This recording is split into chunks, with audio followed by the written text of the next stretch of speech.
எல்லா கூட்டணியும் சேர்த்துதான் வெற்றியை உருவாக்க போகிறீர்கள். அதனால அதுல சந்தேகமே இல்லை. இங்கே திருப்பரங்குன்றம் என்றாலே நமக்கு சில காலத்திற்கு முன்னால் பிஜேபி, அதிமுக எல்லாம் இங்க உருவாக்க நினைத்த கலவரத்தை நாம் மறந்துவிட முடியாது. காலம் காலமாக ஒற்றுமையாக சகோதர சகோதரிகளாக ஒரே குடும்பமாக வாழக்கூடிய மக்களை பெற்றிருக்கக்கூடிய மாநிலம் தமிழ்நாடு.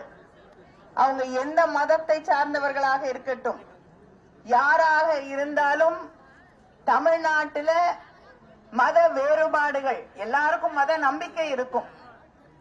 ஆனால் மதத்தின் பெயரால் வெறுப்பு, காழ்ப்புணர்வு என்று எந்த காலத்திலும் இல்லாமல் வளர்ச்சி மட்டும்தான் தமிழ்நாட்டிலே இருக்கக்கூடிய மக்களுக்கு முக்கியம்.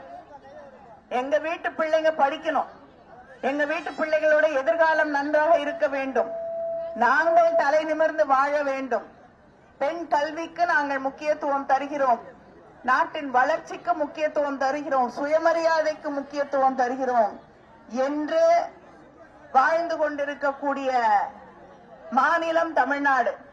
ஆனா பிஜேபி தொடர்ந்து இந்த நாட்டில் தொடர்ந்து இந்த நாட்டிலே பல பகுதிகளில் மத கலவரங்களை உருவாக்கி அதன் வழியாக ஆட்சிக்கு வந்து விடலாம் என்று கணக்கு போட்டுக் கொண்டிருக்கக்கூடியவர்கள். அவங்க திருப்பரங்குன்றத்திலையும் அதே விளையாட்டை விளையாடி பார்க்கலான்னு நினைத்தார்கள். ஆனால் இங்கே இருக்கக்கூடிய மக்கள் அவர்களுக்கு சரியான பாடத்தை சொல்லிக் கொடுத்து, இது தமிழ்நாடு, உங்களுடைய கனவுக்கெல்லாம் இங்க இடம் இல்ல, நாங்க ஒற்றுமையாக தமிழர்களாக வாழக்கூடியவர்கள் என்று சரியான பாடத்தை சொல்லி தந்திருக்கிறார்கள். அது மட்டும் இல்ல, இந்த தேர்தல்ல மிகப்பெரிய ஒரு பாடத்தை அதிமுகவுக்கும் பிஜேபிக்கும் சொல்லித்தர காத்திருக்கக்கூடியவர்கள் தான் நம்முடைய தமிழ்நாட்டு மக்கள். நம்ம ஓட்டு கேட்கறது அண்ணன் தளபதி அவர்களுடைய, நம்முடைய தமிழ்நாட்டு முதலமைச்சர் அண்ணன் தளபதி முத்துவேல் கருணாநிதி ஸ்டாலினுடைய சாதனைகளை சொல்லி இந்த தேர்தலிலே நாம் வாக்கு கேட்கிறோம். மற்றவங்கள மாதிரி வெறும் கையை வீசிட்டு இந்த தேர்தல்ல நாங்க வாக்கு கேட்கல.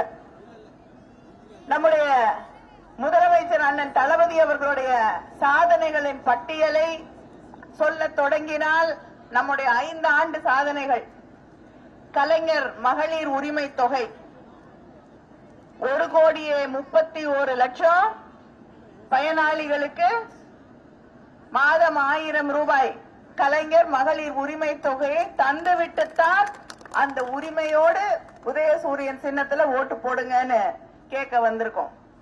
இப்ப மறுபடியும் ஆட்சிக்கு வந்தா 1000 ரூபாய் என்ன ஆக போகுது? எவ்வளோ?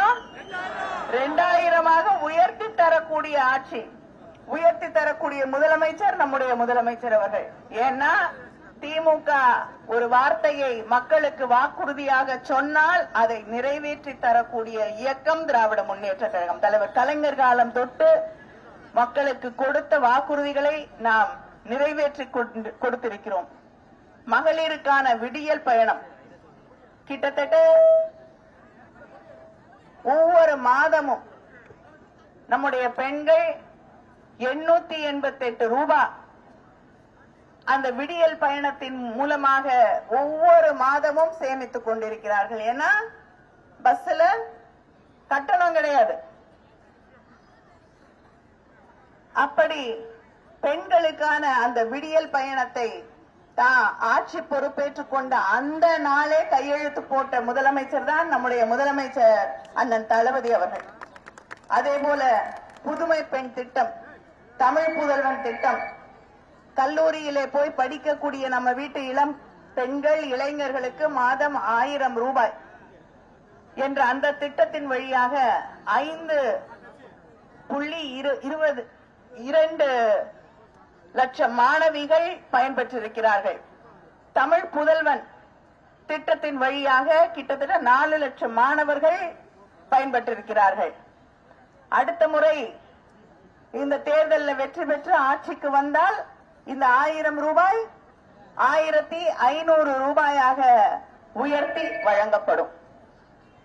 மக்களை தேடி மருத்துவம் கிட்டத்தட்ட 2 கோடி பயனாளிகளுக்கு மேல் வீடு தேடி மருத்துவத்தை கொண்டு வந்து சேர்த்திருக்கக்கூடிய பெருமை நம்முடைய ஆட்சிக்கு இருக்கிறது. முதல்வர் மருந்தகங்கள், கலைஞர் கனவு இல்லத்தின் வழியாக 2 லட்சம் வீடுகளை நாம் கட்டி தந்திருக்கிறோம். சொல்றாங்க திமுக ஆட்சி கோயிலுக்கு எதிரான, இந்துக்களுக்கு எதிரான ஆட்சி. திமுக ஆட்சியில தான் கிட்டத்தட்ட 4000 கோயிலுக்கு மேல குடமுழுக்கு செய்திருக்கக்கூடிய ஆட்சி திராவிட முன்னேற்ற கழக ஆட்சி. நம்முடைய முதலமைச்சர் முத்துவேல் கருணாநிதி ஸ்டாலின் அவர்களுடைய ஆட்சி. 7000 கிட்டத்தட்ட 7500 ஏக்கர் கோயில் நிலங்களை மீட்டெடுத்திருக்கக்கூடிய ஆட்சி. கோயிலுக்கு போறோம் நாங்க, நம்பிக்கையாளர்கள் நாங்க தான் இந்து மதத்தை காப்பாத்த போறவங்க அப்படின்னு சொன்னவங்க மீட்டு எடுக்காத நிலத்தை மீட்டு எடுத்திருக்கக்கூடிய, கோயிலுக்கு சொந்தமான நிலத்தை மீட்டெடுத்திருக்கக்கூடிய ஆட்சி திராவிட முன்னேற்ற கழக ஆட்சி. தாயுமானவர் திட்டத்தின் வழியாக 20 லட்சம் முதியவர்களுக்கு மேல், மாற்றுத்திறனாளிகளுக்கு மேல் அவங்க வீட்டுல போய் ரேஷன் பொருட்களை வழங்கிக் கொண்டிருக்கக்கூடிய ஆட்சி திராவிட முன்னேற்ற கழக ஆட்சி.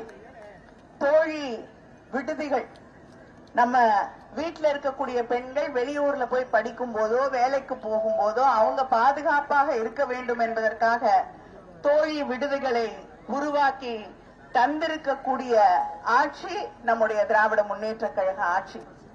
இப்படி எத்தனையோ சாதனைகள் ஒவ்வொரு நாளும் நாம் செய்து தந்திருக்கக்கூடிய சாதனைகளை சொல்லிக்கொண்டே போக முடியும். ஆனா எதிரணியில இருக்கக்கூடிய எடப்பாடி பழனிசாமி நேத்து ஒரு முக்கியமான கேள்வியை கேட்டிருக்காரு. என்ன பார்த்து சங்கின்னு சொல்றீங்களே, எப்படி நீங்க என்ன போய் சங்கின்னு சொல்ல முடியும்? நீங்க கூட பிஜேபியோட கூட்டணி வச்சிருந்தீங்க, அதனால நான் மட்டும் எப்படி அந்த குற்றத்திற்கு ஆளாவேன் என்று கேட்கிறார். நான் ஒன்றை இங்கே குறிப்பிட்டு சொல்ல விரும்புகிறேன். திராவிட முன்னேற்ற கழகம் கூட்டணி வைத்திருந்தது. தலைவர் கலைஞர் அவர்கள் பிஜேபியோடு, வாஜ்பாய் அவர்களோடு கூட்டணி வைத்திருந்தார்கள். ஆனால் காமன் மினிமம் புரோகிராம், குறைந்தபட்ச பொது செயல் திட்டம் என்று ஒன்றை உருவாக்கி இஸ்லாமிய மக்களுக்கு, சிறுபான்மையின மக்களுக்கு எதிராக எதையும் செய்யக்கூடாது என்று அவர்களிடம் திட்டவட்டமாக தெரிவித்து அந்த காமன் மினிமம் புரோகிராம எழுதி வாங்கி அதை தேர்தல் அறிக்கையாக, அந்த தேர்தல் அறிக்கையில பிஜேபியோட தேர்தல் அறிக்கையில அது அங்கே உருவாக்கப்பட்டிருக்கக்கூடிய அந்த கூட்டணியின் தேர்தல் அறிக்கையாக வெளியே வந்தது. அந்த தேர்தல் அறிக்கையில காஷ்மீருக்கு இருந்த தனி அந்தஸ்து பறிக்கப்படும் என்று சொல்லப்படவில்லை. யூனிஃபார்ம் சிவில் கோட நிறைவேற்றுவோம் அப்படிங்கறத சொல்லக்கூடாது என்று அதை நிறுத்தி வைத்தவர் தலைவர் கலைஞர் அவர்கள்.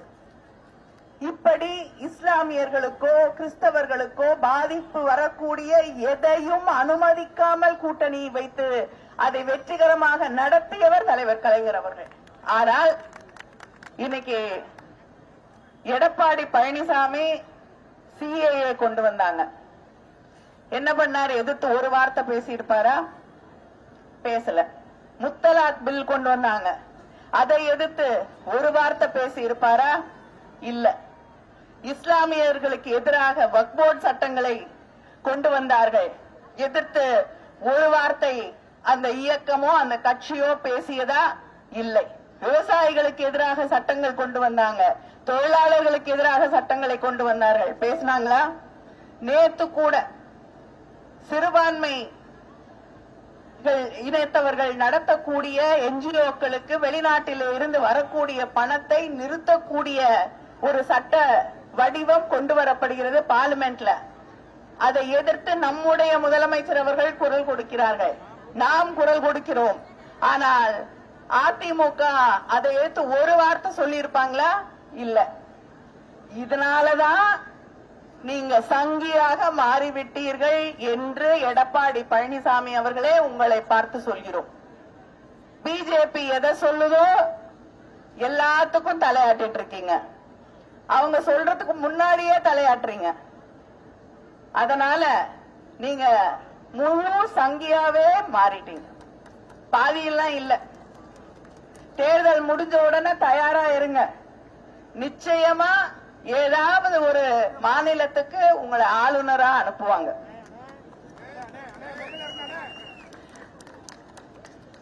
ஏன்னா அவங்களோட கூட்டணி வச்சவங்களுடைய நிலை எல்லாம் நம்ம பார்த்துட்டோம்.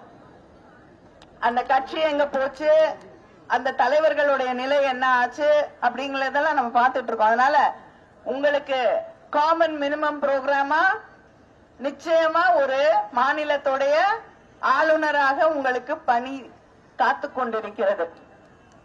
நல்ல அதோட இன்னொரு கேள்வி கேட்கிறாரு முதலமைச்சரை பார்த்து, உங்க சகோதரிய காங்கிரஸோட கூட்டணி பேசுறதுக்கு டெல்லிக்கு அனுப்புறீங்களே அவங்க சங்கியான? டெல்லிக்கு போனா சங்கி இல்லங்க.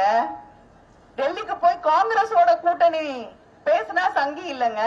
பிஜேபியோட ஆர்எஸ்எஸ் கருத்துக்களை முன்வைத்து பேசும்பொழுதுதான் நீங்கள் சங்கி என்று அழைக்கப்படுவீர்கள். அதனால இப்ப வருத்தப்பட்ட பிரயோஜனம் இல்ல. சில ஆண்டுகளுக்கு முன்னால் சொன்னீர்கள் இனிமேல எந்த காலகட்டத்திலையும் பிஜேபியோட கூட்டணி கிடையாதுன்னு. தேர்தல் வந்த உடனே கூட்டணி வைத்துக் கொண்டு அவர்களோடு கைகோர்த்து கொண்டு மேடையிலே நிற்கும் போதுதான் உங்களுடைய சங்கித்தனம் முழுமையாக வெளிப்படுகிறது. அதனால தமிழ்நாட்டுல இந்த சங்கிகளுக்கு இடமில்லை இடமில்லை இடமில்லை என்பதை திருப்பரங்குன்றத்தில் இருந்து தொடங்கி நாம் நிரூபிப்போம். தமிழ்நாட்டில் வளர்ச்சி பணிகள் நடைபெற வேண்டும்.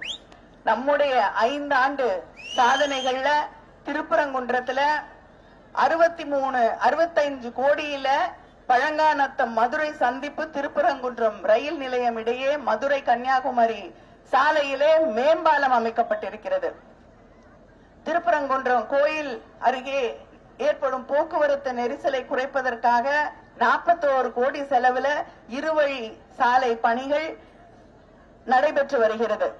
திருப்பரங்குன்றம் முருகன் கோயில்ல தினமும் அன்னதானம் வழங்குவதற்கு அங்கே நடவடிக்கை எடுக்கப்பட்டு அந்த பணிகள் தயாராகி வருகிறது.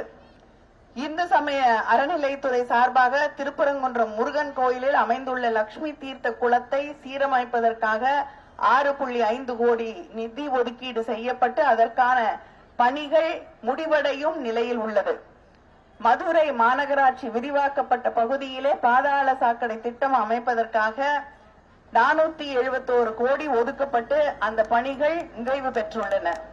இப்படி அடுக்கிக் கொண்டே போகக்கூடிய அளவிற்கான திட்டங்களை செயல்படுத்திவிட்டுத்தான் வந்து இங்கே உங்களிடம் வாக்கு கேட்கிறோம். அதனால தமிழ்நாட்டை வளர்ச்சி பாதையிலே அழைத்து செல்ல, நம்முடைய விவசாயிகளை பாதுகாக்க, நம்முடைய இளைஞர்களின் எதிர்காலத்தை பாதுகாக்க, மக்களுக்கு தந்திருக்கக்கூடிய வாக்குறுதிகளை நிறைவேற்ற அதிமுக சொல்லுது நாங்க ஆட்சிக்கு வந்தா ஃப்ரிட்ஜ் கொடுப்போம்னு. நான் கேக்குறேன், உங்க வீட்டுல ஏற்கனவே ஃப்ரிட்ஜ் இருந்துச்சுன்னா இன்னொரு ஃப்ரிட்ஜ் வச்சுட்டு என்ன செய்யறது? அதனாலதான் முதலமைச்சர் அவர்கள் அறிவித்திருக்கிறார்கள், நாங்க 8000 ரூபாய்க்கு கூப்பன் கொடுக்கிறோம். அந்த கூப்பனை வைத்துக் கொண்டு உங்க வீட்டுல என்ன இல்லையோ அதை வாங்குங்க. நாங்க ஃப்ரிட்ஜ் கொடுப்போம் இதை கொடுப்போம்னு உங்க மேல திணிக்கல. உங்களுக்கு எது தேவையோ அதை தேர்ந்தெடுத்து நீங்கள் வாங்க வேண்டும் என்று அறிவித்திருக்கக்கூடிய முதலமைச்சர் நம்முடைய முதலமைச்சர் அவர்கள். இந்த வாக்குறுதிகளை எல்லாம் நிறைவேற்றக்கூடிய வாய்ப்பை உங்களுக்கு தெரியும். திராவிட முன்னேற்ற கழகம் வாக்குறுதி அளித்தால் அதை நிறைவேற்றி தரும். வருவாங்க இந்த பக்கம் ஓட்டு கேட்டு. அவங்க கிட்ட கேளுங்க. ஊர் பூரா டோல்கேட் திறந்து வச்சு மக்களை படாத பாடுபடுத்துறீங்களே, இதுக்கெல்லாம் முடிவு எப்ப வரும் அப்படின்னு கேளுங்க. சிலிண்டர் கேஸ் இன்னைக்கு பற்றாக்குறையாக இருக்கிறது. அதுக்கெல்லாம் தீர்வு செய்வதற்காக காண்பதற்காக என்ன செய்ய போறீங்க? ஏன் முன்னாடியே முன்னெச்சரிக்கை நடவடிக்கைகள் எடுக்கவில்லை என்று கேளுங்கள். இந்த பிஜேபி ஒன்றிய ஆட்சி வந்த பிறகு ஒவ்வொரு முறையும் கியூல தான் நாங்க நின்னுகிட்டு இருக்கோம். கோவிட் நேரத்துல கியூல நின்னோம், பண மதிப்பிழப்பு வந்த பொழுது கியூல நின்னோம், பெட்ரோல் டீசலுக்காக கியூல நின்னோம், இப்ப சிலிண்டருக்காக கியூல நிக்கிறோம். அது மட்டும் இல்லாமல் டெல்லியில போய் எடப்பாடி பழனிசாமி என்ற தமிழகத்தின் தலைவரும் அங்க இருக்கக்கூடிய தலைவர்களை பார்க்கறதுக்கு கியூல தான் நின்னுகிட்டு இருக்காரு. அதனால நம்மள கியூலியே நிறுத்திட்டு இருக்கவங்களுக்கு, அவங்களோட கூட்டணி வைத்திருக்க கூடியவர்களுக்கு சரியான பாடம் சொல்லி தரக்கூடிய நேரம் இது என்பதை புரிந்து கொண்டு இந்த தேர்தலிலே நம்முடைய வேட்பாளர் கிருத்திகா அவர்களுக்கு உங்களுடைய மேலான பொன்னான வாக்குகளை உதயசூரியன் சின்னத்திலே அளித்து அவரை வெற்றி பெற செய்ய வேண்டும். நன்றி, வணக்கம்.